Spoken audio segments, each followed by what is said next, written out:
Hey, this is Lis Carpenter. I guess it's the end of the day video for day 23 or day 24. I didn't check what day it is. I just spent about 3 to 5 hours watching training videos, and the material that the dude is covering in the training videos. Some of the tips were cool. I mean, he was telling how to sell clickbank products to people offline. Basically, get a domain and get it in a bunch of different niches, however you say that word. And when somebody's talking about a certain topic, because the clickbank marketplace is, so many different niches. You have your little card. he's like, I have so many websites, I have no idea. If somebody mentions it, I give them my card, I give them a recommendation, and I make money. And I thought that was pretty cool. But what I really want to share is how he presented himself when he was in the video. I kid you not, he was so sensational. He would drag out his words and emphasize, and though his facial expressions wouldn't change, he definitely worked on his intonation or just changing his voice as he was speaking. And I observed that every single video he was doing a lot of passionate voice inflection when he was speaking, even though his face expression was exactly the same. And I don't know, to me it seems like it's a skill that he worked on. So what did I end up doing? Not blogging. I fell asleep while listening to the training. Woke up, posted another ad. And actually, I found out as he was talking, he said his dad is a preacher and kind of does the same thing. He's like, you get them in, and then you sell them stuff. You get them in, and I was just like, is that what preachers do? I suppose, because he's talking about membership sites at that time, offering free membership sites just to have a cult. A cult building, and then sell them more stuff, which, hey, I guess that's what this affiliate network does too. But anyways, what I'm going to share is he had this video on his site on Steve Jobs' 7 tips for being successful. I absolutely love Steve Jobs. May he rest in peace. I felt like he left us way too soon. But whenever somebody's sharing something from Steve Jobs, I always listen, because he's a pretty remarkable person. 1, do what you love, no matter what that happens to be. For me, I guess that's writing poetry and songs along with marketing. I love marketing. Put a dent in the universe. Which means have a big, bold, clear, concise vision. Can you put it in 140 characters? My vision is to basically help others get to their dreams. So I'm studying coaching, speaking, and what is the other one called? Training, yeah.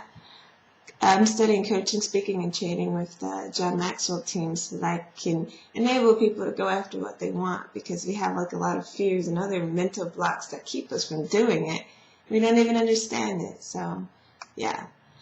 Number 3, say no to yeah, bear with me. I guess my brain's not quite awake yet. Say no to 1,000 things. It means when you know what you want, when you know what you really want to do, when other things, other offers, other good things come your way, you're like, no, and no, that's distracting me from my vision, from what I want to do, so no. So basically that was on focus. You have to focus, reduce clutter as much as possible, make it simple. I was studying minimalism for a while there when right after I had interviewed the delicious Colin Wright of exilelifestyle.com. Yeah, that's my personal title for him. He's too pretty. He's so pretty. Anyway, reduce clutter, make it simple. Steve Jobs was all about streamlining, simplify everything. They talked about Steve Jobs cutting down 300 products of Apple down to 10, and really making them good, or their version of good. He even went to wearing the same black turtleneck and blue jeans every single day so that he had less to think about. And I never really noticed that until he pointed that out. Yeah.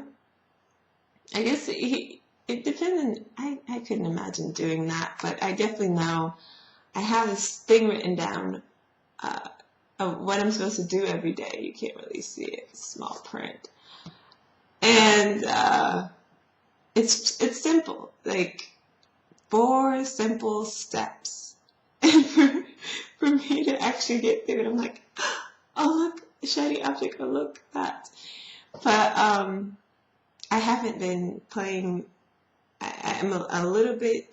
I shouldn't say this, but I get distracted easily, and when I am playing classical music, I can focus. And what I've been doing lately is playing audios, and the audio will give me an idea, and I'll go do something. And that's a problem. So I know I need to get back to just playing music without words. It puts me in hyper focus mode for whatever reason. I can just work for hours, in real work, not sitting at my computer Facebooking.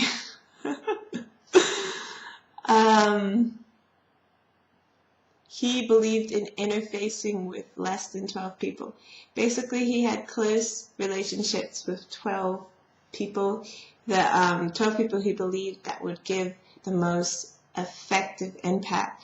I think I even blogged about this at one point, about Jesus' 12, right? You pour your everything into your 12 disciples, so to speak, and then you train them to train others, and that's really what you can give. I mean, I'm looking to coach and teach 10 people. I guess I'm too short. I'm 2 people short of that, but I totally get that. Anyway, I made another video about that, how Jesus is the greatest networker in the world. Kickstart your brain. Basically, try doing something new just to keep yourself in a creative and innovative mindset. And they talk about him taking a trip to India just for that sake. Keeping an inquiring mind, staying curious. I don't have a problem with that. I'm just naturally curious.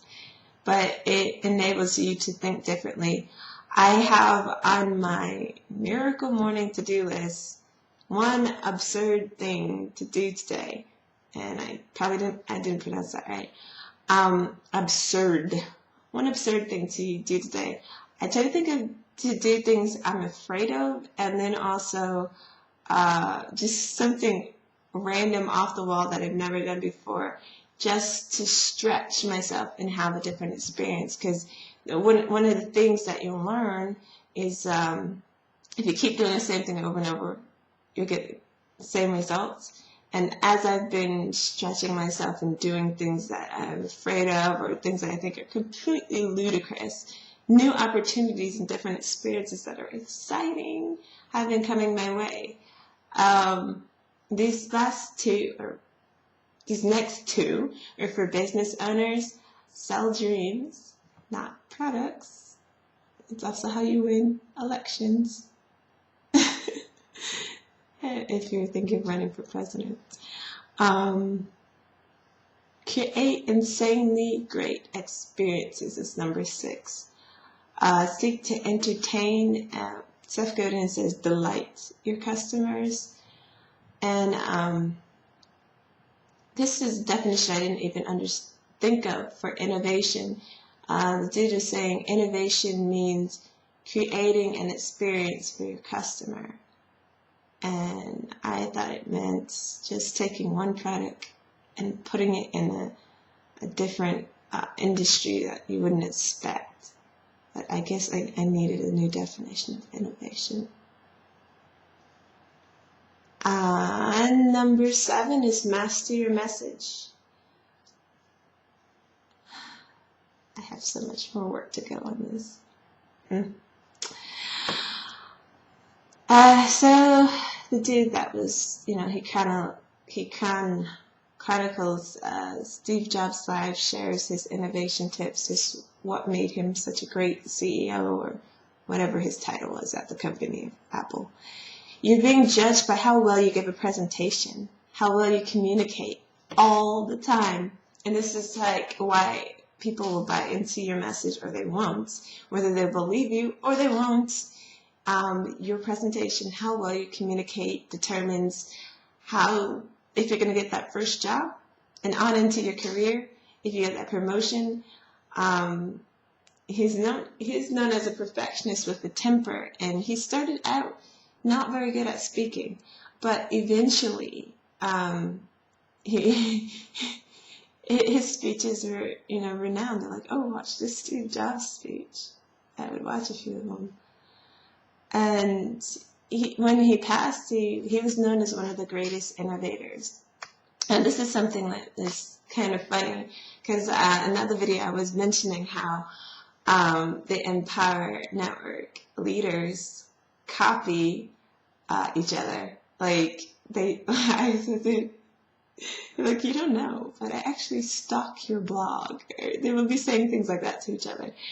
And it's interesting, this quote by Steve Jobs is not quoted much. It's not shared much. Good artists copy, great artists steal. And I think he's accused of stealing code from Microsoft or whatever. Pull from here what works, pull from there what works, and put it together. That's innovation.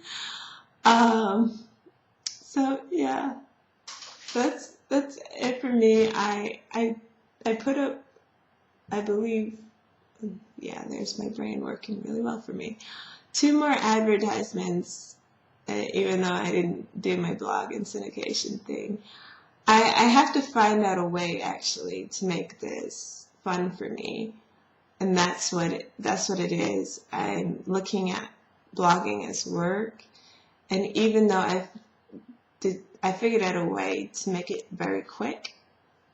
I'm not writing anything. I'm just gonna pull an article that's already on my external hard drive and mix it. That's still it.